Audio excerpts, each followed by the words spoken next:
Assalamualaikum warahmatullahi wabarakatuh. Selamat siang anak-anak ibu semua. Mudah-mudahan kalian ada dalam lindungan Allah Subhanahu wa taala, selalu sehat dan tetap untuk semangat belajar. Untuk pertemuan sekarang bertemu dengan pembelajaran IPA dengan materi bioteknologi. Bioteknologi secara umum itu ada dua jenis yang akan Ibu paparkan. Yang pertama yaitu bioteknologi modern dan bioteknologi konvensional. Untuk lebih jelasnya nanti kita akan pelajari satu persatu.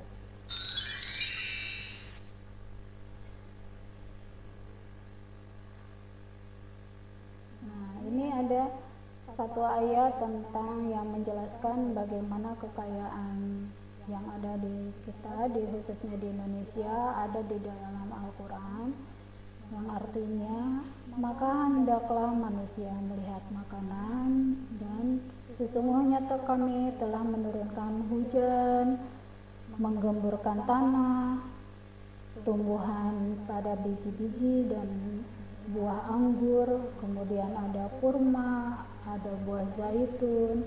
Nah, semua itu dapat kita manfaatkan untuk bidang pendidikan, khususnya pembelajaran IPA.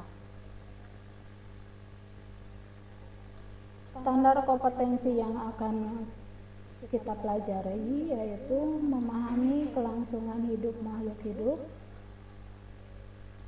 Kompetensi dasarnya mendeskripsikan penerapan bioteknologi dalam mendukung kelangsungan hidup manusia melalui produksi pangan.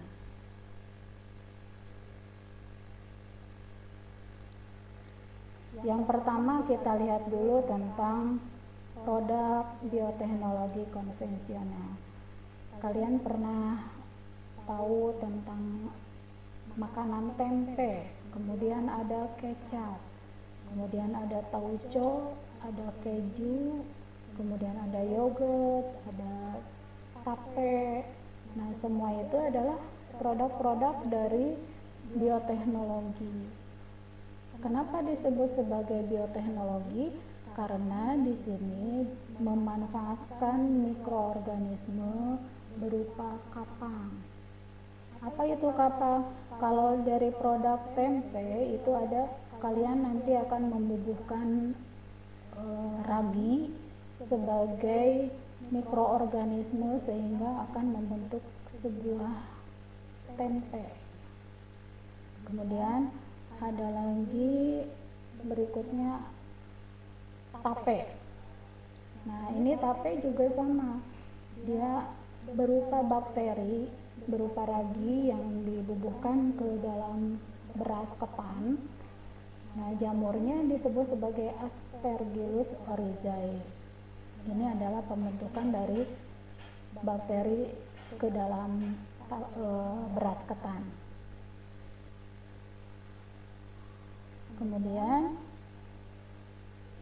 ada kecap. Kecap juga sama. Kecap ini berasal dari kedelai, kemudian dibubuhi oleh jamur Aspergillus oryzae, dibiarkan pada kulit gandum, kemudian akan membentuk bakteri asam laktat yang tumbuh pada kedelai yang dimasak. Kemudian terjadilah proses fermentasi karbohidrat yang berlangsung cukup lama, akhirnya akan dihasilkan produk kecap. Berikutnya ada yogurt. Ini dari produk susu yang dipasteurisasi. Kemudian mikroorganisme yang berperan dalam pembuatan yogurt yaitu Lactobacillus bulgaricus dan Streptococcus thermophilus. Kedua bakteri tersebut ditambahkan pada susu dengan jumlah yang seimbang.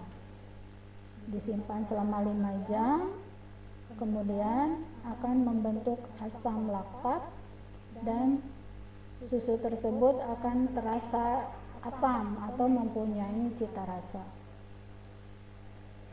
Berikutnya ada produk keju. Keju juga sama, dia memanfaatkan bakteri. Proses pembuatan kejunya diawali dengan pemanasan susu dengan suhu 90 derajat Celcius. Kemudian atau disebut sebagai pasteurisasi. Nah, kemudian setelah didinginkan, ini akan terbentuk bakteri asam laktat dan kemudian akan terbentuk gumpalan-gumpalan seperti keju.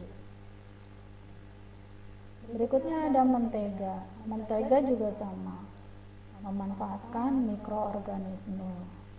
Nah, itu berupa bioteknologi konvensional.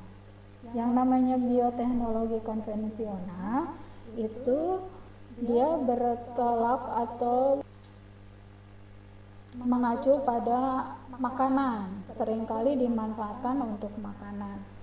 Beda dengan bioteknologi modern.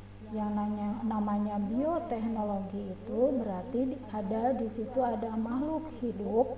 Bio itu berarti makhluk hidup, dan ada teknologi. Berarti di sini ada penerapan teknologi yang memanfaatkan makhluk hidup. Nah, berikutnya ada bioteknologi modern.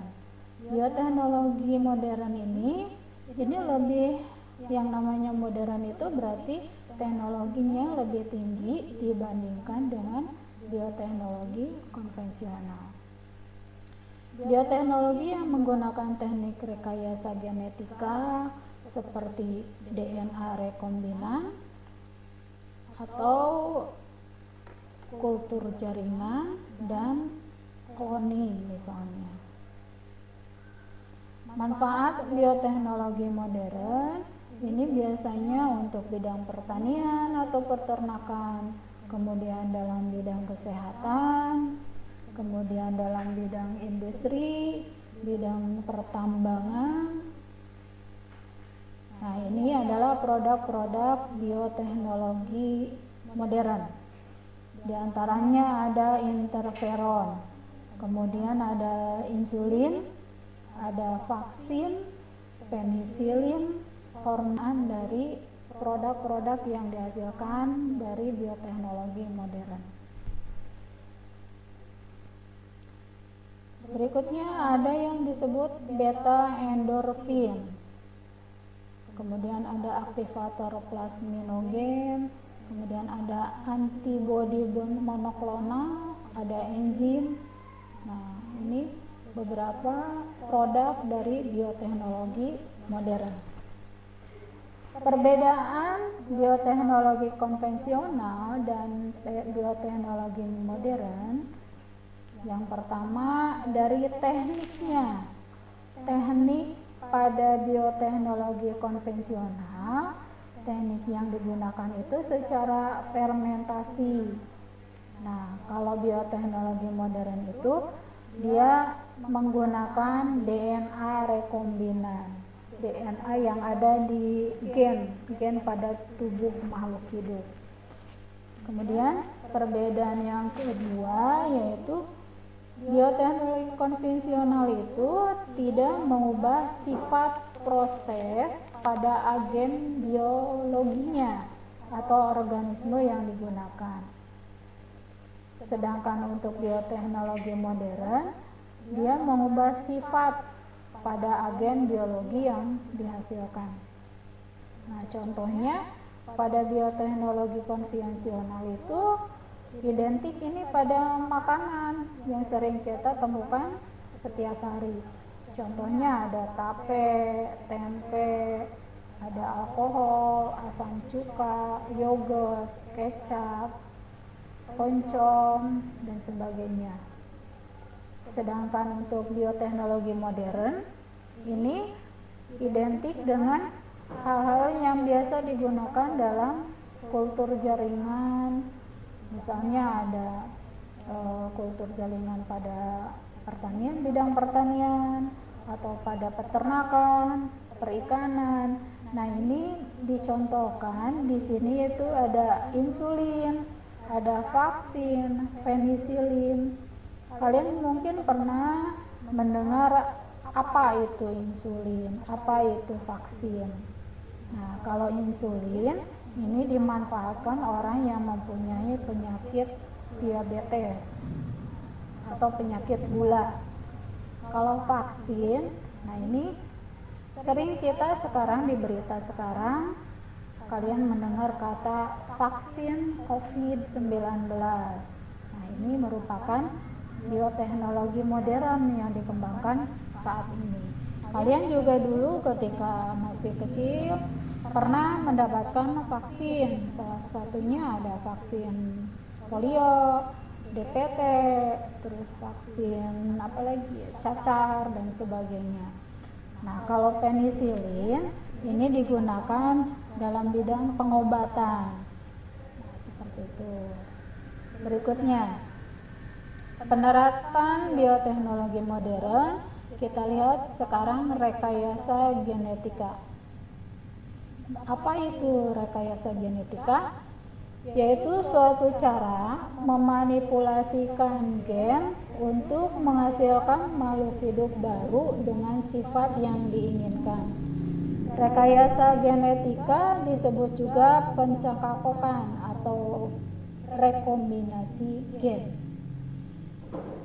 Rekombinasi gen ini untuk mengubah DNA sel dapat dilakukan melalui beberapa cara.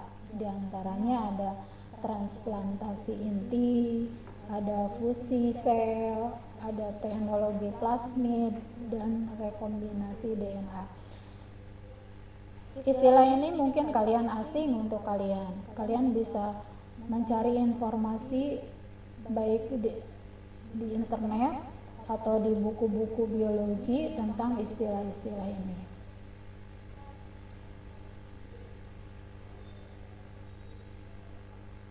Berikutnya ada transplantasi inti. Transplantasi inti ini merupakan pemindahan inti dari suatu sel ke sel yang lain agar didapatkan individu baru dengan sifat sesuai dengan inti yang diterimanya.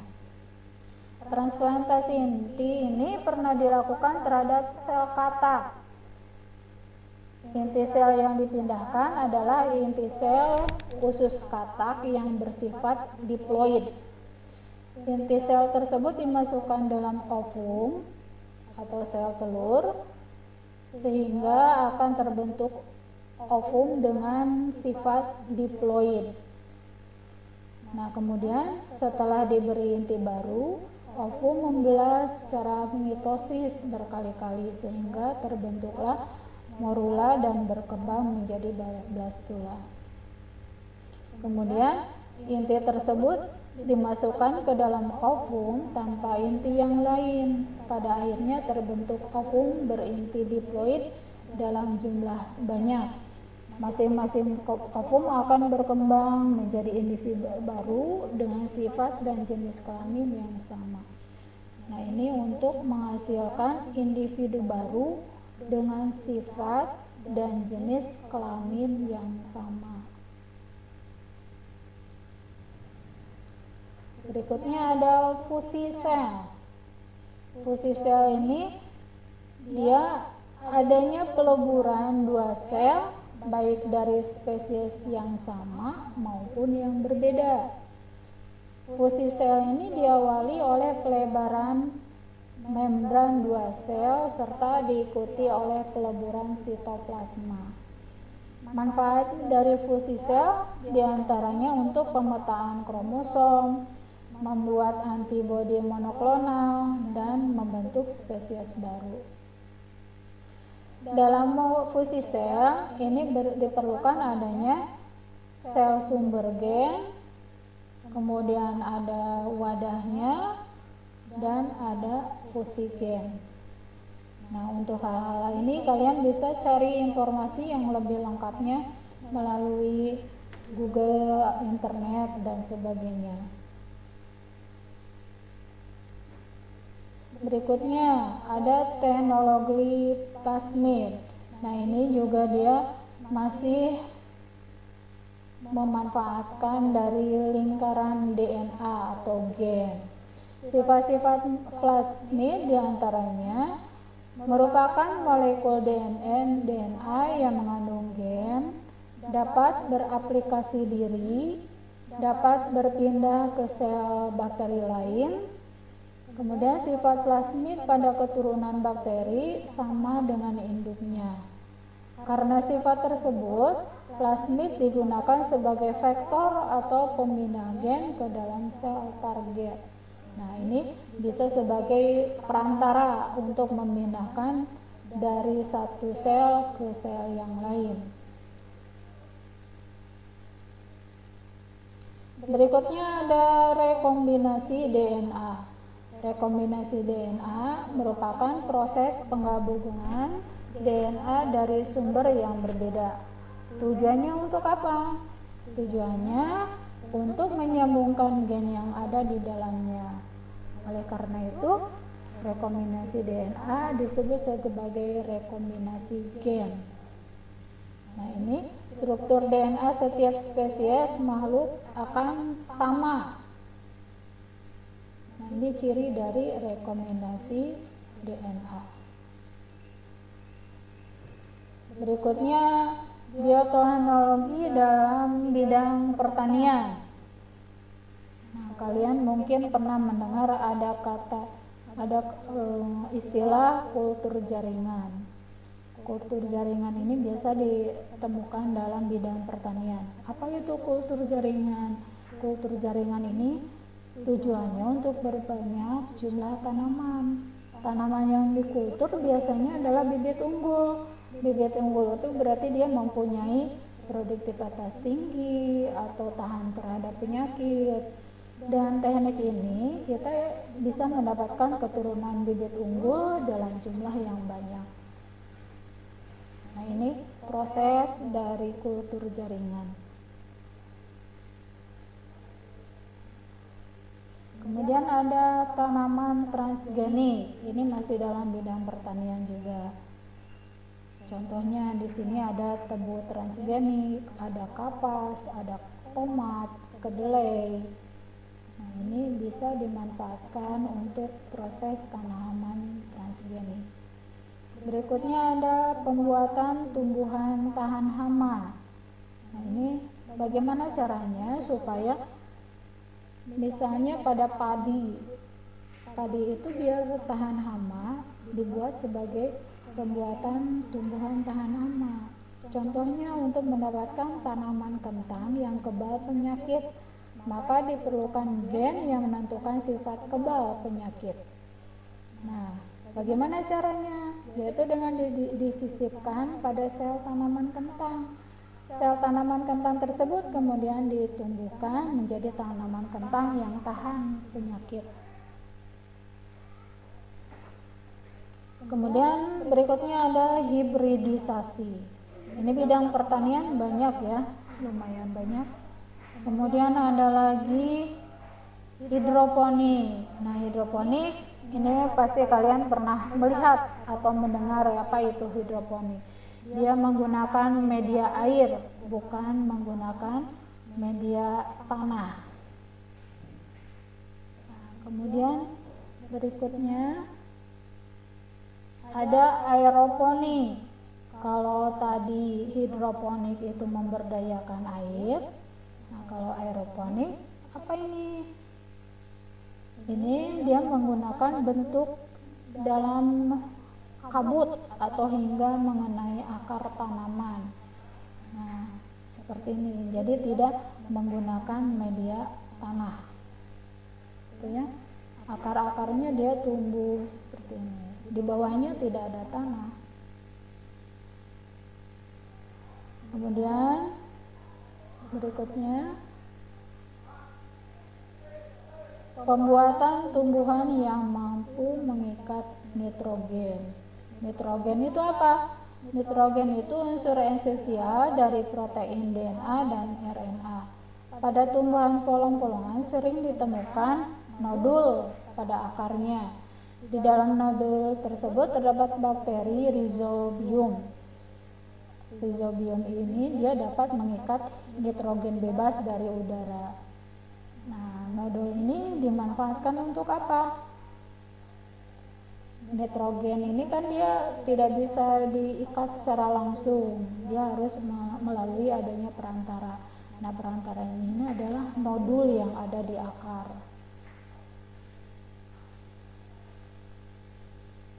Berikutnya dalam bidang peternakan. Dalam bidang peternakan ada istilah inseminasi buatan. Inseminasi buatan atau kawin suntik. Inseminasi buatan ini merupakan pembuahan atau fertilisasi yang terjadi pada sel telur dan sperma yang disuntikkan pada kelamin betina. Jadi di luar ya. Fertilisasi ini tidak membutuhkan jantan, tetapi hanya membutuhkan sperma saja. Jadi sel spermanya diambil, walaupun misalnya si jantannya ada di luar negeri, ini bisa diambil hanya mengambil spermanya saja. Kemudian sperma itu nanti disuntikkan ke sel telur pada betina. Kemudian ada cloning. Nah, cloning ini merupakan penggunaan sel somatik makhluk hidup multiseluler untuk membuat satu atau lebih individu dengan materi genetik yang sama atau identik. Cloning akan berhasil apabila nukleus ditransplantasikan ke dalam sel yang akan menghasilkan embrio atau sel telur, termasuk sel germa. Sel germa ini merupakan sel yang menumbuhkan telur dari sperma. Nah, di sini ada cara cloning. Ini pernah terjadi pada domba Dolly yang dilakukan oleh Dr. Ian Wilmot. Cara cloningnya yang pertama mengambil sel telur yang ada di dalam ovarium betina, kemudian mengeluarkan nukleus. Nukleus itu adalah inti yang ada di sel telur. Kemudian memasukkan sel kelenjar mamai. Sel kelenjar mamai ini biasanya ada di payudara, di susu. Kemudian sel yang ada di susu itu diambil. Kemudian sel telur dikembalikan ke uterus atau ke rahim domba induknya. Dan sel telur yang mengandung sel kelenjar mamai akan dimasukkan ke dalam uterus domba. Kemudian domba tersebut akan hamil dan melahirkan anak hasil cloning. Jadi cloning ini tanpa adanya fertilisasi antara jantan dan betina.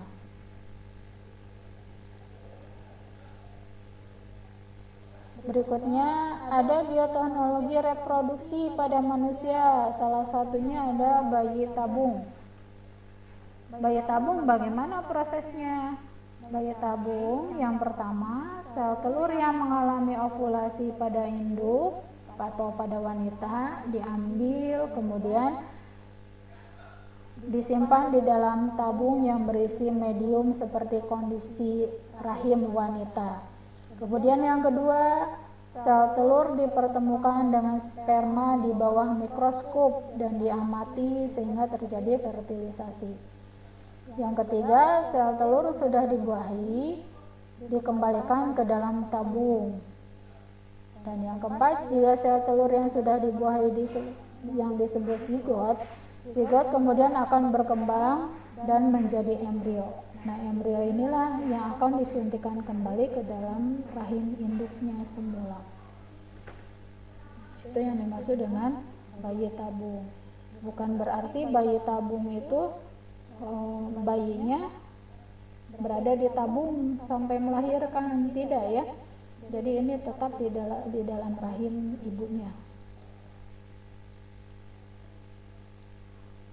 Nah, di sini ada bioteknologi bidang kedokteran.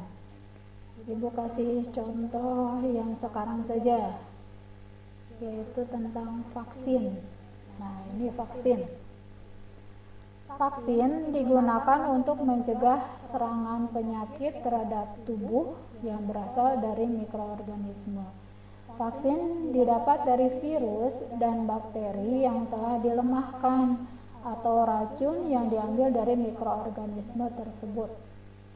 Nah, bagaimana dengan vaksin COVID sekarang? Itu berarti dari virus COVID-nya itu sendiri, tapi virus itu telah dilemahkan terlebih dahulu. Kemudian disuntikan ke tubuh manusia dan tubuh manusia akan membentuk antibodi terhadap virus COVID tersebut. Yang lainnya ada pembuatan antibiotik. Apa itu antibiotik? Antibiotik ini suatu zat yang dihasilkan oleh organ tertentu dan berfungsi untuk menghambat pertumbuhan organisme lain yang ada di sekitarnya. Antibiotik dapat diperoleh dari jamur atau bakteri yang diproses secara tertentu. Ini kalau kalian pernah sakit terus datang ke dokter, biasanya selain dikasih obat anti nyeri atau apa itu yang kalian merasakan sakit apa, nah pasti kalian sering dikasih yang namanya antibiotik. Nah, antibiotik ini harus habis biasanya, harus sampai habis. Kenapa harus sampai habis? Supaya organisme tertentu yang ada di tubuh kalian ini, yang sebagai jamurnya atau virusnya yang mengganggu diri kalian, ini bisa dihambat. Pembuatan antibiotiknya seperti apa? Nah, boleh kalian nanti lihat di internet bagaimana cara pembuatan dari antibiotik. Nah, berikutnya ada pembuatan hormon. Nah, kemudian sekarang ke bidang industri. Ada istilah alternatif bahan bakar massa. Kemudian ada biogas. Kemudian ada gasohol. Nah, ini sebagai pengganti dari bahan bakar masa depan ya, supaya tidak habis bahan bakar kita. Kemudian ada bioteknologi pada pengolahan limbah. Proses pirolisis atau disebut proses dekomposi bahan-bahan sampah dengan suhu tinggi pada kondisi tanpa oksigen. Nah, kenapa tanpa oksigen? Yaitu untuk menghasilkan gas metana sehingga bisa dimanfaatkan sebagai bahan bakar. Nah, berikutnya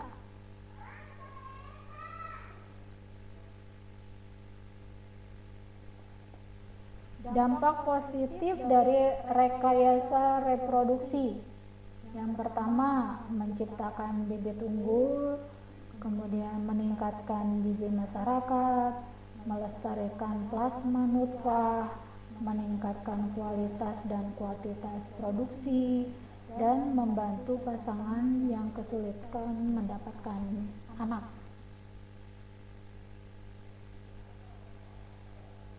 Tetapi selain dampak positif, terdapat dampak negatifnya terhadap lingkungan. Pertama, dampak terhadap lingkungannya, ke alam bebas dapat menimbulkan dampak berupa pencemaran biologis. Kemudian di bidang sosial ekonominya merugikan petani atau peternak lokal. Kalau petani dan peternak lokal biasanya kan hanya mengandalkan produksi secara alami. Sedangkan bioteknologi modern ini dia menimbulkan kesenjangan ekonomi. Jadi yang produktivitasnya tinggi, dia akan menghasilkan produk yang lebih banyak lagi.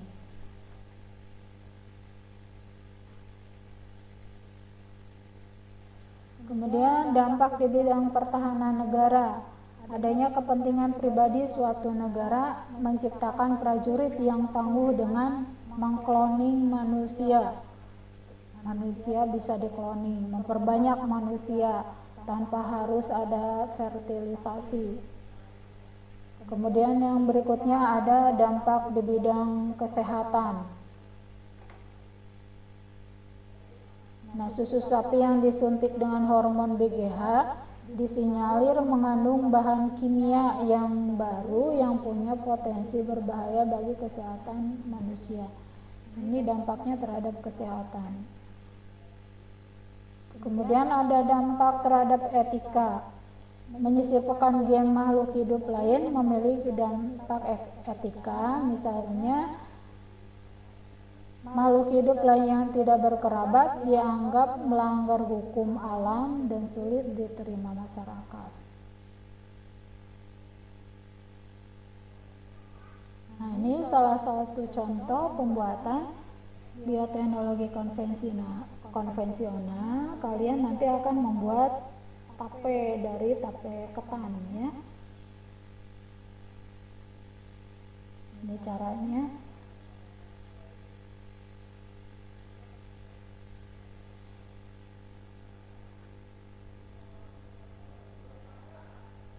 Caranya yang pertama,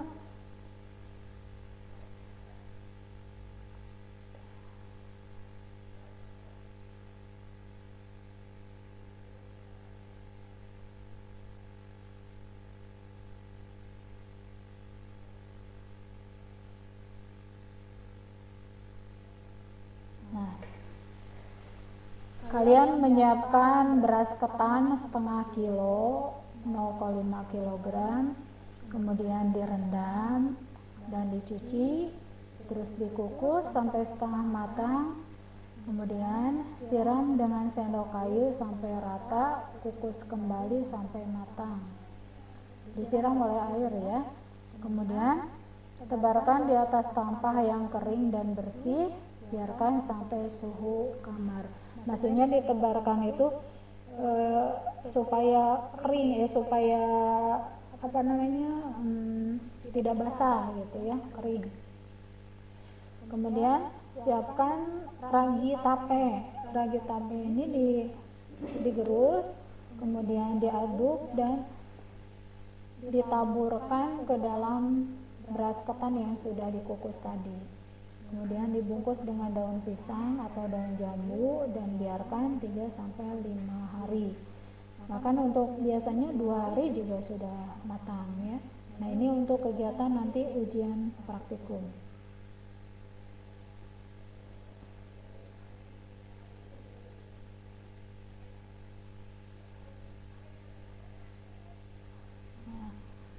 Demikian untuk pembelajaran hari ini. Nanti untuk ujian praktikum kalian persiapkan bagaimana cara membuat tape ketan. Terima kasih atas perhatiannya. Semangat untuk tetap belajar. Assalamualaikum warahmatullahi wabarakatuh.